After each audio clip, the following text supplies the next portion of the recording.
I noticed. I'll tell you what I was watching the other night. It's one of my favourites, and I don't actually know why because I'm not a big sport and footy watcher. But the Winners Rebooted Purple has got me absolutely fixated at the moment. With Drew. Mainly, I love Drew Morford, obviously, but mainly because the era that he's focusing on at the moment is the mid-'80s, which is just liquid gold for me.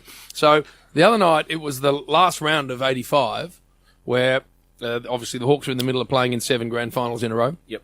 Last round, Princes Park, North Melbourne, Hawthorn.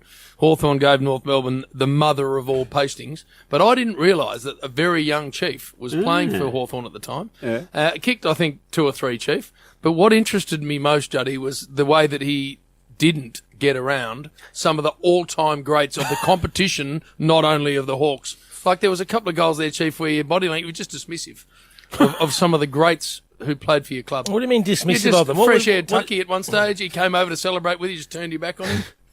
A dipper? I suggest you... don't put Dipper in the all-time greats. I suggest... He's one of my best mates. He's a ripper. I suggest you're taking a bit of poetic license. Not at all. It was almost like early dismissive. What you saw... Were you nervous, Chief? Yeah, correct. You saw nerves and you saw focus. Even the great Barney Matthews, I think at one stage, you didn't give him enough. You gave him more than the rest because of his superstar status. But I don't think you gave him enough, Chief. He was probably telling me to get out of his way. And Dermot, you didn't get within 15, 20 metres of. Terry Wallace? Would you give it to Terry? Player was one of my best mates there at the time, too. Terrific player. But, Chief, you had that sort of dismissive nature about you even then. No, I didn't, Jim. I didn't. Just nervous. Nerves. Everyone's nervous when you get exposed. Was that your first year, Chief? That was my first year. First year. Well, it just looked. It already had the. Nice... You wouldn't call it an extraordinary year that I had first up, but battled away. Well, you played very nicely this day. Battled away. So what was the hair then, Jim? Oh no, the mullet was. She was something to behold. And a real rooster sort of bouffant over the top. Had it all. Tell us about the 85 final series because you went in comfortably beating the Kangas, who weren't great that year. But how did the rest of it go for you personally? Had 2 good games and 2 absolute shockers. Which ones were the shockers?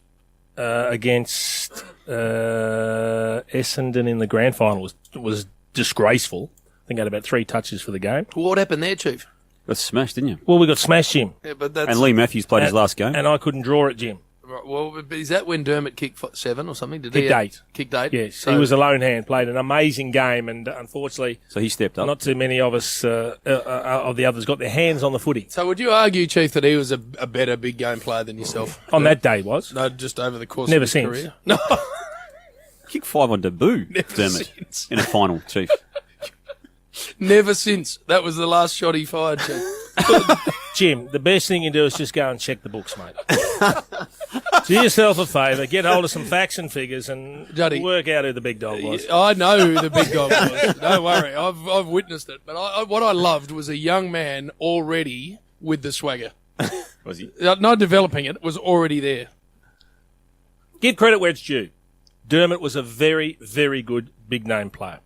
Big game player, sorry. Yes. And to be brutally honest, that's where he made his reputation. He could perform on the big stage, big time. No doubt about it. Yep.